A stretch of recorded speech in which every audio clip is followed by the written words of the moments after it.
Very good evening candidate. तो आज के इस सेशन में हम लोग specially national health mission Uttar Pradesh, ठीक है, यूपी एनएचएम NTE-PSTS के रिगार्डिंग ये क्लास है और ये अंतिम क्लास है क्योंकि कल आपका जो है एग्ज़ाम होना है। निश्चित रूप से आप देखे होंगे कि जब से नोटिफिकेशन आया था उस टाइम से लेकर लगातार जो है मैं आपको मोटिवेट करता रहा और सिलेबस से आपको अवगत कराया, ठीक है, कि आपको पढ़ना चाहिए, कि आप कैसे पढ़ना चाहिए, क्या पढ़ना चाहिए, ठीक है, उसके बारे में। तो जो कैंडिडेट फॉलो किए हैं, मेरी सारी लेक्चर वीडियो लेक्चर को देखे हैं, जितने भी मैं टेलीग्राम चैनल पर डाला हूँ लिंक वीडियो का, वो सारे का मूल्यांकन अगर किए हैं तो मैं दावे के साथ कह सकता हूँ कि कैंडिडेट उससे बाहर क्वेश्चन नहीं आएगा। अब आपको कॉन्सेप्ट को पकड़ना होगा, ठीक है, आपको कॉन्सेप्ट को पकड़ना होगा और पकड़ के ही आप समझ सकते हैं कि हाँ सर ने जो पढ़ाया था उसमें कहाँ से क्वेश्चन आ रहा है, कहाँ से नहीं आ रहा है, ठीक है।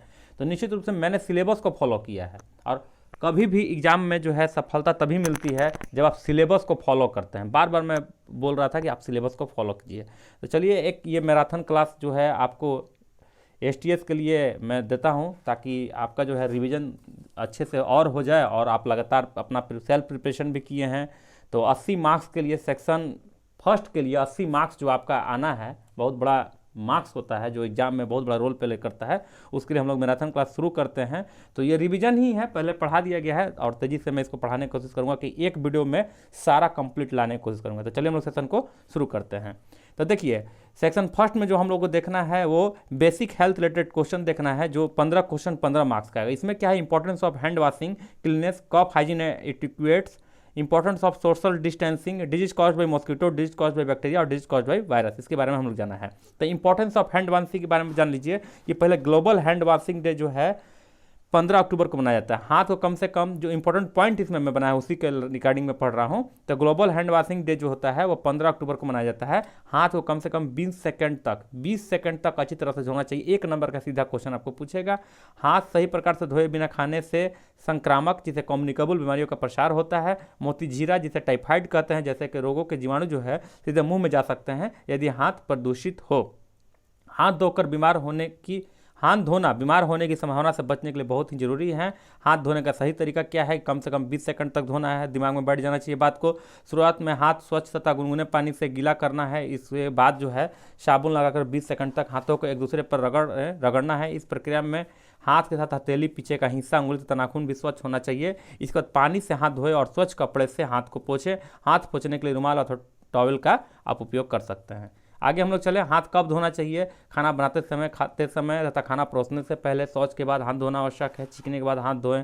घर में बच्चों की नाक की सफाई करने के बाद हाथ धोना चाहिए। घर में पालतू पशु को छूने अथवा बाहर से भी किसी पशु को छूने के बाद हाथ धोना चाहिए। बीमार व्यक्ति से मिलने के बाद भी हाथ धोना आवश्यक है। समाप्त हो गया। आगे चल रहे क्लीननेस, स्वच्छता सफाई। इस सेक्शन में बेसिक स्वच्छता सफाई से संबंधित प्रश्न पूछे जा सकते हैं। आप सभी एस्पिरेंट को स्वच्छता की परिभाषा की जानकारी होनी चाहिए। स्वच्छता जिसे हाइजीन बोला जाता है, हाइजीन से तात्पर्य है कि प्रत्येक मनुष्य की शारीरिक और परिवेश की स्वच्छता, ठीक है। हाइजीन स्वच्छता स्वास्थ्य का विज्ञान है जिससे वे सभी घटक समाहित है जो स्वस्थ जीवन के लिए अपना योगदान देते हैं। स्वच्छता का मानवाधिकार ने भी कहा है, WHO के द्वारा क्या कहा गया है कि स्वच्छता का मानवाधिकार सभी को स्वच्छता सेवाओं के अधिकार की प्राप्ति का प्रावधान करता है, जो गोपनीयता एवं गरिमा के साथ साथ शारीरिक रूप से अक्षम लोगों के लिए सुलभ एवं सस्ती, सुरक्षित, स्वच्छ, सामाजिक एवं सांस्कृतिक तौर पर स्वीकार सेवाएं सुनिश्चित करता है, ठीक है। आगे चले, स्वच्छता, कफ हाइजीन एंड इटिक्वेट्स, मतलब खांसी, स्वच्छता एवं शिष्टाचार। इस सेक्शन में कुछ विशेष जानकारी की आवश्यकता नहीं है। आप एक शिक्षित व्यक्ति हैं तो आप खुद अच्छी तरह से समझते हो कि खांसने का क्या तरीका होना चाहिए, ठीक है। आगे हम लोग चले, इंपॉर्टेंस ऑफ सोशल डिस्टेंसिंग। आप इस सेक्शन को कोविड-19 से जोड़कर देख सकते हैं। कैंडिडेट सोशल डिस्टेंसिंग का महत्व क्यों जरूरी है इत्यादि आप खुद कोविड-19 में महसूस किए होंगे। निश्चित रूप से इंपॉर्टेंट इसमें क्या है, सोशल डिस्टेंसिंग का मतलब है कि बीमारी के प्रसार को रोकने में मदद करने के लिए लोगों के बीच दूरी या जगह रखना है, ठीक है। प्रसार को धीमी करने और कोविड-19 के अपने जोखिम को कम करने की मदद करने के लिए दूसरे से कम 6 फीट दूर रहें। क्वेश्चन में पूछ सकता है कितना दूरी रहना चाहिए, ठीक है। जितना हो सके घर पर रहें। सार्वजनिक स्थानों जैसे स्टोर, जिम, मूवी थिएटर और रेस्टोरेंट से जितना संभव हो सके बचें। सार्वजनिक परिवहन से यात्रा करना सीमित करें। अपने और साथी यात्रियों के बीच एक सुरक्षित दूरी बनाए रखें। किसी ऐसे व्यक्ति के सीधे संपर्क सीमित करें जो आपके घर पर नहीं रहता हो, जिससे आपके दोस्त, परिवार और अन्य लोग शामिल होते हैं, ठीक है।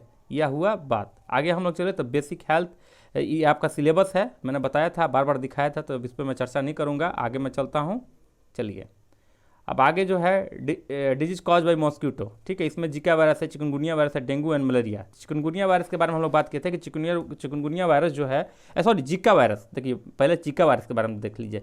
Zika virus, chikungunya virus, dengue and malaria. तो जीका वायरस जो है एक मेडिज मच्छर के काटने से फैलती है। यह मच्छर दिन के समय में ज़्यादा एक्टिव रहते हैं। WHO के अनुसार जीका वायरस को पहली बार सन 1947 में युगांडा के बंदरों में पहचाना जाता था, ठीक है। जीका वायरस के शुरुआती लक्षण क्या है? बुखार, रेसे, जोड़ों में दर्द, मांसपेशियों में दर्द, सिर दर्द, उल्टी। गर्भवती महिलाएं जीका वायरस की चपेट में सबसे ज़्यादा आती है। जीका वायरस गर्भवती महिला से उसके भ्रूण में जा सकता है, जिससे अजन्मे बच्चे में मस्तिष्क दोष पैदा हो सकता है, जिसे माइक्रोसेफली के रूप में जाना जाता है। जीका वायरस से बचने का तरीका क्या है? मच्छरों काटने से बचना, मच्छरों को बढ़ने से रोकना, सुरक्षित यौन संबंध बनाना, ठीक है। फुल स्लीव्स के कपड़े पहनना। आगे क्या है? कीट निवारक इस्तेमाल करना, बिस्तर और मच्छरदानी लगाना। आगे हम लोग चले चिकनगुनिया वायरस के बारे में। चिकनगुनिया वायरस कहाँ है? तो चिकनगुनिया वायरस में क्या है? हाँ, चिकनगुनिया वायरस जो है इन्फेक्शन के कारण मानसून के मौसम के दौरान आमतौर पर होने वाली बीमारी है। यह बीमारी मनुष्यों में चिकनगुनिया वायरस ले जाने वाले मच्छरों के काटने से होती है। एडिस इजिप्टी और एडिस एल्बोपिक्ट्स मच्छर के चिकनगुनिया कारण जो है चिकनगुनिया वायरस होता है। चिकनगुनिया वायरस व्यक्ति से संचरित होता है अगर उस प्रजाति की मादा मच्छर उन्हें काटती है। बीमारी आमतौर पर काटने के 4 से 6 दिनों तक अपने लक्षण दिखाना शुरू नहीं करती है।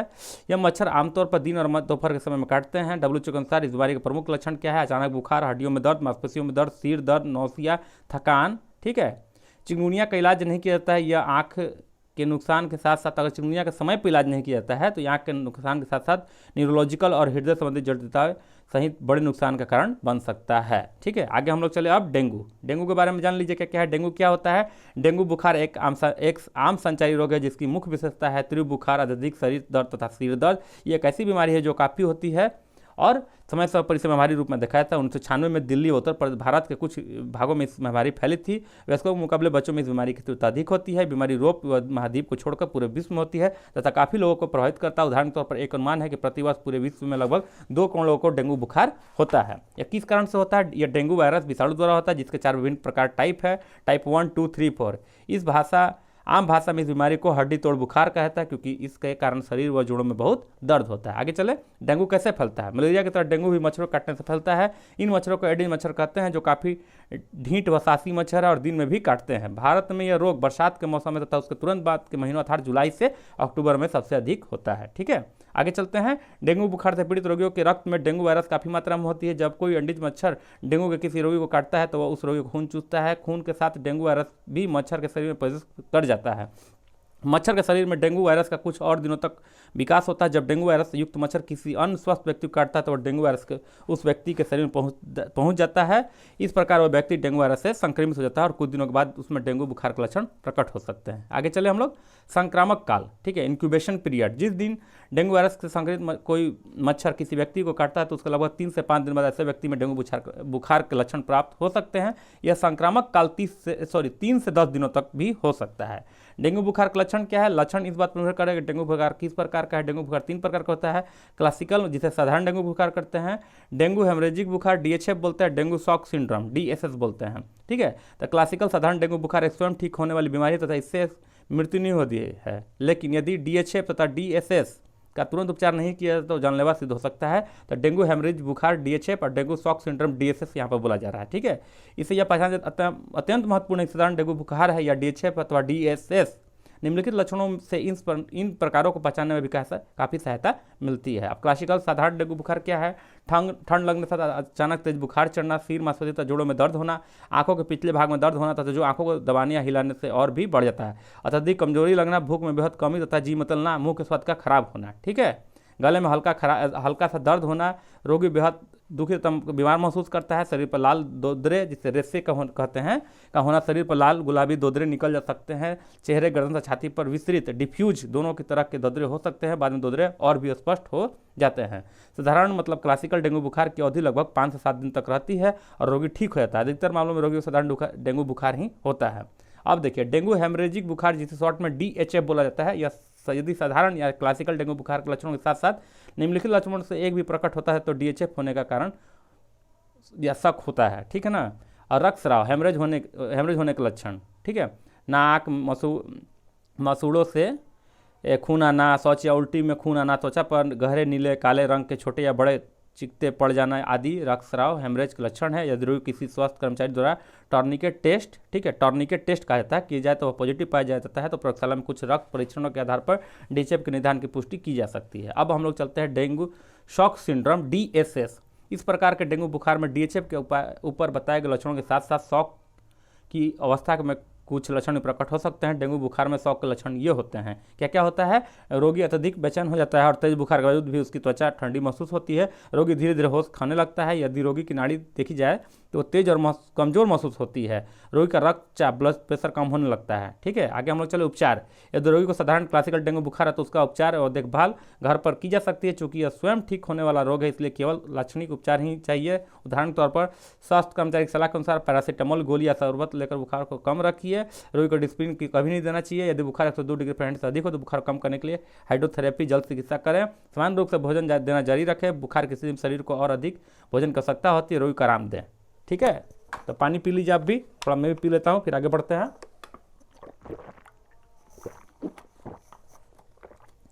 चलिए आगे चलें।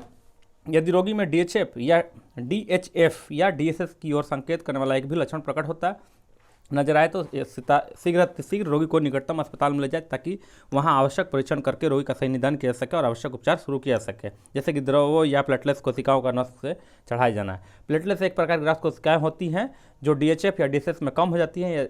यह भी याद रखने योग्य बात है कि डेंगू बुखार के प्रत्येक रोगी को प्लेटलेट्स चढ़ाने की आवश्यकता नहीं होती है। यहाँ देखिए क्या लिखा हुआ है, ये कृपया याद रखिए, यदि समय पर सही निदान करके जल्दी उपचार शुरू कर दिया तो DHF या DSS का भी संपूर्ण उपचार संभव है। रोकथाम कैसे करेंगे? डेंगू बुखार का रोकथाम सरल स्वास्थ्य से बेहतर है। आवश्यकता है कुछ सामान्य उपाय बरतने का जो निम्नलिखित प्रकार है। एडिज मच्छरों का प्रजनन पनपना रोकना, एडिज मच्छरों को काटने से बचना है। एडिज मच्छरों का प्रजनन रोकने के लिए उपाय क्या करेंगे? तो मच्छर केवल पानी के स्रोतों से ही पैदा होता है, जैसे कि नलियों, गड्ढों, रूम, कूलर्स, टूटी बोतलें, पुराने टायर्स या डिब्बों तथा ऐसी वस्तु जहाँ पानी ठहरता हो। अपने घर में और आसपास पानी एकत्रित ना होने दे। गड्ढों को मिट्टी से भर दे। रुकी नालियों को साफ कर दे। रूम, कूलर तथा फूल दोनों का सारा पानी सप्ताह में एक बार पूरी तरह खाली कर दे, उन्हें सुखाए तथा फिर से भरे। खाली और टूटी फूटी टायरों, डिब्बों तथा बोतलों आदि का उचित विसर्जन करें। घर के पास साफ सफाई रखें।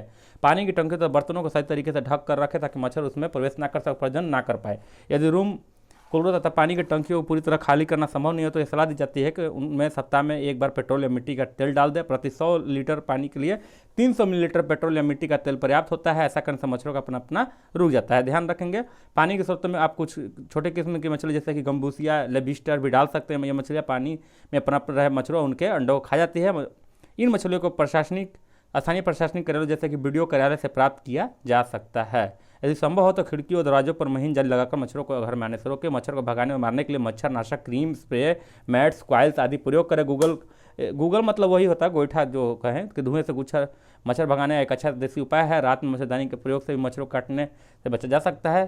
सिनेट्रोला तेल भी मच्छरों को भगाने में काफ़ी प्रभावी है। सिनेट्रोला, ठीक है।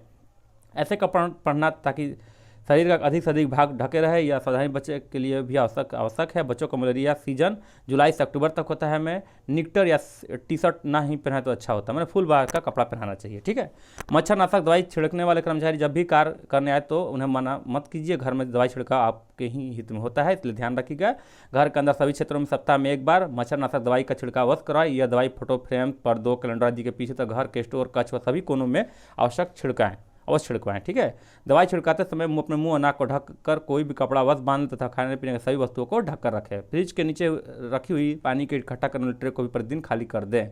ठीक है। आगे चले। अपने घर के आसपास के क्षेत्रों में सफाई रखें। कूड़ा करकट इधर उधर ना फेंके। घर के आसपास जंगली घास व झाड़ी आदि ना उगने दे। घर के आसपास कम से कम 100 मीटर के अर्धव्यास में तो बिल्कुल नहीं। ये मच्छरों के लिए छिपने और आराम करने के स्थलों का कार्य करते हैं। ठीक है। आगे चलें। यदि आपको लगता है कि आपके क्षेत्र में मच्छरों की संख्या अधिक वृद्धि हो गई हो तब या फिर बुखार में काफ़ी लोग ग्रसित हो रहे हो तो अपना स्थानीय स्वास्थ्य केंद्र, नगर पालिका या पंचायत केंद्र में अवश्य सूचना दें।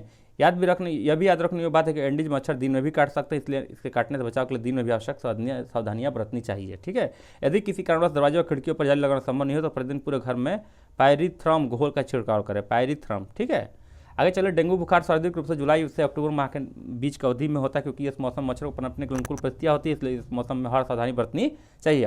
अंत में एक सलाह और, डेंगू बुखार से ग्रसित लोगों बीमारी के शुरू के 6-7 दिन मच्छरदानी से ढके हुए बिस्तर में रखें ताकि मच्छर उस तक ना पहुंच सके।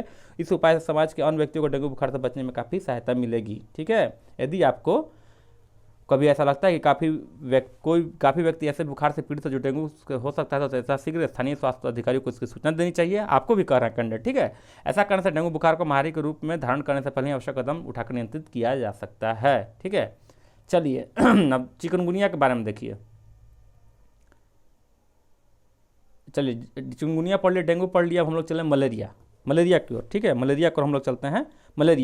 मलेरिया बुखार मच्छरों से होने वाला एक तरह का संक्रामक रोग है जो फीमेल एनोफिलीज मच्छर काटने से होता है। इस मादा मच्छर में एक खास प्रकार का जीवाणु पाया जाता है जिसे डॉक्टरी भाषा में प्लाज्मोडियम नाम से जाना जाता है। मलेरिया फैलाने वाले इस मादा मच्छर के जीवाणु की 5 प्रजातियाँ होती हैं। इस मच्छर के काटते ही व्यक्ति के शरीर में प्लाज्मोडियम नामक जीवाणु प्रवेश कर जाता है, जिसके बाद वो रोगी शरीर में पहुंचकर उसके कई गुना वृद्धि कर देता है। यह जीवाणु लीवर और रक्त कोशिकाओं को संक्रमित करके व्यक्ति को बीमार बना देता है। लक्षण क्या है मलेरिया का? बुखार, पसीना आना, शरीर में दर्द और उल्टी आना इस रोग के प्रमुख लक्षण है। इस रोग से बचने के लिए घर के आसपास गंदगी और पानी इकट्ठा ना होने, तो ऐसे कोई भी चीज़ जिससे मच्छर पैदा हो सके उसे करने से बचे। मलेरिया का बुखार 5 तरह का होता है। एक है प्लाज्मोडियम फैल्सीफेरम। इस रोग से पीड़ित व्यक्ति को बहुत ठंड लगने के साथ साथ उसके शरीर में भी दर्द बना रहता, लगातार उल्टियाँ होने से भी इस बुखार से व्यक्ति की जान भी जा सकती है। एक है सोडियम बीवैक्स बोलते हैं। ज़्यादातर लोग इस तरह के मलेरिया बुखार से पीड़ित होते हैं। बीवैक्स परजीवी ज़्यादातर दिन के समय काटता है। यह मच्छर बिनाइन टर्सियन मलेरिया पैदा करता है जो हर तीसरे दिन अर्थात 48 घंटों के बाद अपना असर दिखाता है, जो हर तीसरे दिन अर्थात 48 घंटों के अंदर असर दिखाना शुरू कर देता है। इस रोग से पीड़ित व्यक्ति को कमर दर्द, सिर दर्द, हाथों में दर्द, पैरों में दर्द, भूख न लगने के साथ तेज बुखार भी रहता है। एक है Plasmodium oval malaria, P oval, ठीक है। इस तरह का मलेरिया बिनाइन टर्शियन मलेरिया उत्पन्न करता है। आगे है एक प्लाज्मोडियम मलेरिया, पी मलेरिया, ठीक है। इसमें क्या होता है, शॉर्ट में पी लिख दिया गया प्लाज्मोडियम को। प्लाज्मोडियम मलेरिया एक प्रकार का प्रोटोजोआ है जो बेनाइन मलेरिया के लिए जिम्मेदार होता है। हालांकि मलेरिया उतना खतरनाक नहीं होता जितना प्लाज्मोडियम पॉलिस्पेरम या प्लाज्मोडियम विवैक्स होता है। इस रोग में क्वार्टर्न मलेरिया उत्पन्न होता है, ठीक है, जिससे मरीज को हर चौथे दिन बुखार आ जाता है। इसके अलावा रोगी के यूरिन से प्रोटीन निकलने लगता है, जिसकी वजह से शरीर में प्रोटीन की कमी होकर उसके शरीर में सूजन आ जाती है। ध्यान रखिएगा, ठीक है। एक है प्लाज्मोडियम नोलेसी, जिसे पी नोलेसी बोलते हैं। इसमें क्या होता है कि यह दक्षिण पूर्व एशिया में पाए जाने वाला एक प्राइमेट, ठीक है, मलेरिया परजीवी है। इस मलेरिया से पीड़ित रोगी को ठंड लगने के साथ बुखार बना रहता है। लक्षण में क्या क्या है, सिर दर्द, भूख न लगना जैसी परेशानियां हो सकती हैं, ठीक है। आगे हम लोग चले, डिजीज कॉज्ड बाई बैक्टीरिया। अब देखिए बैक्टीरिया से होने वाला डिजीज कौन कौन है, तो उसके बारे में थोड़ा सा डिफिनेशन जान लीजिए बैक्टीरिया के बारे में। Bacteria are microscopic single called organism, ठीक है। They are among the earliest known life from on earth. They are thousand of different kinds of bacteria and they live in every conceivable, ठीक है, environment all over the world, ठीक है। आगे हम लोग चले बैक्टीरियल डिजीज कौन कौन होते हैं, तो देखिए रोहिणी जिसे डिप्थीरिया बोलते हैं, धनु स्तंभ, टेटनस, भोजन विषाक्तता, बोटुलिज्म बोलते हैं, हैजा, कलरा जिसे कह सकते हैं, अतिसार, डायरिया, मियादी बुखार, टाइफाइड भी बोलते हैं, गोनोरिया, मस्तिष्क ज्वर जिसे मेनिंजाइटिस बोलते हैं, तपेदिक, टीबी, क्षय रोग, कुष्ठ रोग, लेप्रोसी भी हो सकता है, प्लेग भी हो सकता है, काली या कुकुर खांसी, वूपिंग कफ बोलते हैं, कफ, ठीक है, निमोनिया, सिफिलिस, ये सब जो है। डिजीज कॉज्ड बाई वायरस, देखिए डिजीज कॉज्ड बाई वायरस क्या क्या है, मानव शरीर में विषाणु या वायरस के कारण होने वाले रोगों को विषाणु जनित रोग, वायरल डिजीज या और वायरल इन्फेक्शन कहते हैं। कोरोना हो गया, जुकाम, कॉमन कोल्ड हो गया, पोलियोमाइलाइटिस हो गया, एड्स हो गया, डेंगू और ज्वर बुखार, डेंगू फीवर और ब्रेक बोन फीवर भी बोलते हैं, ट्रैकोमा हो गया, रेबीज हो गया, मेनिंजाइटिस हो गया, गलसुआ जिसे मम्स बोलते हैं, चेचक, स्मॉल पॉक्स, छोटी माता, चिकन पॉक्स, खसरा, मिजल्स, ये सब क्या है बताइए, यहाँ बताइए ना हम लोग, डिजीज कॉज्ड बाई वायरस, ठीक है, वायरस से। आगे हम लोग चले, देखिए अब जो है ह्यूमन डिजीज 15 क्वेश्चन 15 मार्क्स में क्या है, कम्युनिकेबल डिजीज या नॉन कम्युनिकेबल डिजीज। इसमें क्या है, कम्युनिकेबल डिजीज में देख लीजिए, कम्युनिकेबल डिजीज क्या है, संक्रामक रोग एक इंसान या जीव से दूसरे इंसान या जीव में फैलता है। इस प्रकार का रोग किसी न किसी रोगजनित कारकों जैसे रोगाणुओं जैसे प्रोटोजोआ, ईस्ट, बैक्टीरिया, वायरस आदि के माध्यम से एक व्यक्ति से दूसरे व्यक्ति में फैलकर उसे संक्रमित कर सकता है। संक्रामक रोग का सूची देख लीजिए, एक सूची तैयार की है, छोटी माता, चेचक, हैजा, डेंगू ज्वर, सुजाक बोलते हैं, hepatitis A, B, C, D, E, hepatitis का इतना प्रकार है, इन्फ्लुएंजा हो गया, कुष्ठ हो गया, रोग मलेरिया हो गया, ठीक है, खसरा, प्लेग, टेटनस, टाइफाइड जिसे मियादी बुखार बोलते हैं, क्षय, तपेदिक, टीबी, पीत ज्वर, AIDS, swine flu, polio, corona virus, ठीक है। आगे हम लोग चले ह्यूमन डिजीज में इसमें हम लोग देखें नॉन कम्युनिकेबल डिजीज, गैर संचारी रोग ऐसे दीर्घकालिक बीमारियां हैं जो एक व्यक्ति से दूसरे व्यक्ति में नहीं फैलता है। कौन कौन, उदाहरण के तौर पर कैंसर हो गया, मधुमेह हो गया, हृदय रोग हो गया, पार्किंसन रोग गया, ठीक है, और स्ट्रोक हो गया, ठीक है। आगे हम लोग चले सिम्टम्स ऑफ डिजीज, कोई भी डिजीज का सिम्टम्स क्या है, main symptoms are what, cough, fever, diarrhoea, vomiting, loss of appetite मतलब भूख कम लगना, चाहे एपेटाइट बोल सकते हैं, अनकॉन्शियसनेस बेहोशी से बोलते हैं। ठीक है, आगे हम लोग चलें। देखिए medical department its function, main M क्या होता है इसमें, community prevention with support from doctor and paramedical staff and other worker linked with health system. जिसमें क्या क्या चीज़ें होती हैं, तो पहले जानिए ओपीडी होता है, आउटर पेशेंट डिपार्टमेंट, आईपी होता है, in patient service, medical department, nursing department, paramedical department, physical medicine and rehabilitation department, operation theatre complex जिसे ओटी बोलते हैं, फार्मासिस्ट डिपार्टमेंट, रेडियोलॉजिस्ट डिपार्टमेंट जिसमें एक्सरे आता है, डाइटरी डिपार्टमेंट। ठीक है, अब देखिए आगे क्या है, community prevention with support from doctor and paramedical staff and other worker link with the health system. इसमें क्या है कि इस सेक्शन में समुदाय को स्वस्थ रखने में स्वास्थ्य विभाग, डॉक्टर एवं पैरामेडिकल स्टाफ की भूमिका पर केंद्रित प्रश्न पूछने की संभावना होती है। कैंडिडेट कोई ज़्यादा टफ क्वेश्चन नहीं पूछेगा। ठीक है, कॉन्सेप्ट अगर क्लियर है तो कोई ज़रा नहीं टफ क्वेश्चन पूछने जा रहा है। ठीक है, स्वास्थ्य विभाग में क्या क्या है, जिला स्तर से प्रखंड स्तर पर, ग्राम स्तर पर कैसे होगा, ग्राम जिला स्तर पर चलेगा, सिविल सर्जन ऑफिस होता है, फिर डीपीएम ऑफिस के बारे में बात की है, डिस्ट्रिक्ट प्रोग्रामिंग मैनेजर, फिर डिस्ट्रिक्ट हेल्थ सोसाइटी बिल्कुल बनता है, और फिर ब्लॉक लेवल पर चले तो रेफरल हॉस्पिटल हो गया, प्राइमरी हेल्थ सेंटर जिसे शॉर्ट में पीएचसी बोलते हैं, हेल्थ सब सेंटर जिसे बोलते हैं एचएससी बोलते हैं, फिर हेल्थ एंड वेलनेस सेंटर बोलते हैं जिसे HWC बोलते हैं। ठीक है, urban primary health centre HPSC। ठीक है, फिर APSC होता है एडिशनल प्राइमरी हेल्थ सेंटर। आगे हम लोग चलें, डॉक्टर पैरामेडिकल स्टाफ कहाँ कहाँ मिलेंगे, starting from district health society से चले हम लोग तो वहाँ पर मिलेंगे। ठीक है, डिस्ट्रिक्ट हॉस्पिटल में, रेफरल हॉस्पिटल में, प्राइमरी हेल्थ सेंटर PSC में, health and wellness centre AWC में, हेल्थ सब सेंटर HSC बोलते हैं, urban primary health centre UPSC। ठीक है, फिर क्या है, additional primary health centre APSC। ठीक है, आगे चले हम लोग, public health programme. Public health programme क्या है, 20 क्वेश्चन 20 मार्क्स का आएगा। तो awareness of communicable disease by infects, information, education and communication से भी आपका क्वेश्चन रहेगा। इस संकाय में राष्ट्रीय स्वास्थ्य उत्तर प्रदेश राज्य स्तरीय स्तर पर संचालित पब्लिक हेल्थ प्रोग्राम के संदर्भ से संबंधित प्रश्न पूछने की संभावना है। स्वास्थ्य शिक्षा का उद्देश्य क्या होता है उसके बारे में जान लीजिए। स्वास्थ्य शिक्षा का उद्देश्य स्वास्थ्य के प्रति लोगों को जागरूक करना होता है। स्वास्थ्य शिक्षा के रूप में डॉक्टर, पैरामेडिकल स्टाफ यथा नर्स, हेल्थ इंस्पेक्टर, आशा सभी जो है सभी की महत्वपूर्ण भूमिका होती है। विश्व स्वास्थ्य संगठन WHO ने भी स्वास्थ्य शिक्षा पर जोर देने की बात कहती आ रही है, जो आप जानते हैं। सेंट्रल इंस्पेक्टर जो कैंडिडेट है, जो नहीं जानते हैं वो भी जान लीजिए। स्वस्थ देश, स्वस्थ राज्य, स्वस्थ जिला, स्वस्थ ब्लॉक, स्वस्थ गाँव पंचायत के सपने को साकार करने हेतु सभी की जिम्मेदारी के लोगों को जागरूक करें। ठीक है, स्वास्थ्य शिक्षा से संबंधित है। स्वास्थ्य शिक्षा में क्या होता है, पोषण संबंधित शिक्षा दी जाती है, स्वच्छता संबंधित शिक्षा दी जाती है, मातृ एवं शिशु स्वास्थ्य तथा परिवार के नियोजन संबंधित शिक्षा दी जाती है, संक्रामक रोग के रोकथाम से संबंधित शिक्षा दी जाती है, दुर्घटनाओं के रोकथाम से संबंधित शिक्षा दी जाती है, स्वास्थ्य सेवाओं का उपयोग से संबंधित शिक्षा दी जाती है, मानसिक स्वास्थ्य से संबंधित शिक्षा दी जाती है। अब पब्लिक हेल्थ प्रोग्राम क्या क्या है यूपी में, उसके बारे में जानते हैं हम लोग। तो IEC है, मतलब इन्फॉर्मेशन एजुकेशन कम्युनिकेशन हो रहा है, क्वालिटी एश्योरेंस हो रहा है, फैमिली प्लानिंग है, IDSP है, इंटीग्रेटेड डिजीज सर्वाइलेंस प्रोजेक्ट हो गया, इम्यूनाइजेशन हो गया, NIDDCP national iodine deficiency disorder control programme, NLEP national leprosy elimination programme, NPCB national programme for control of blindness, NVBDCP मतलब national vector borne disease control programme, राष्ट्रीय बाल स्वास्थ्य कार्यक्रम RBSK का टीम रहता है हर राज्य में, राष्ट्रीय किशोर स्वास्थ्य कार्यक्रम RKSK चलता है, रिप्रोडक्टिव एंड चाइल्ड हेल्थ से संबंधित होता है NTP national tuberculosis elimination programme. मैंने पहले ही बताया था कि अब ये प्रोग्राम चलेगा नहीं तो आपको बहाली कहाँ से करेगा STS। ठीक है, आगे हम लोग चलिए तो इतना मैं पूरा कंप्लीट मैंने कर दिया। तो मैं आशा करता हूँ कि पूरा कॉन्सेप्ट लेकर आप जो है अपना एग्ज़ाम को क्रैक करेंगे। तो फाइनली आपको बहुत बहुत शुभकामनाएं कि आपका एग्ज़ाम बहुत अच्छा हो, और सभी कैंडिडेट मुझे गुड न्यूज़ सुनाए कि मेरा एग्ज़ाम बहुत अच्छा गया, बहुत अच्छा गया, बहुत अच्छा गया। Thank you very much.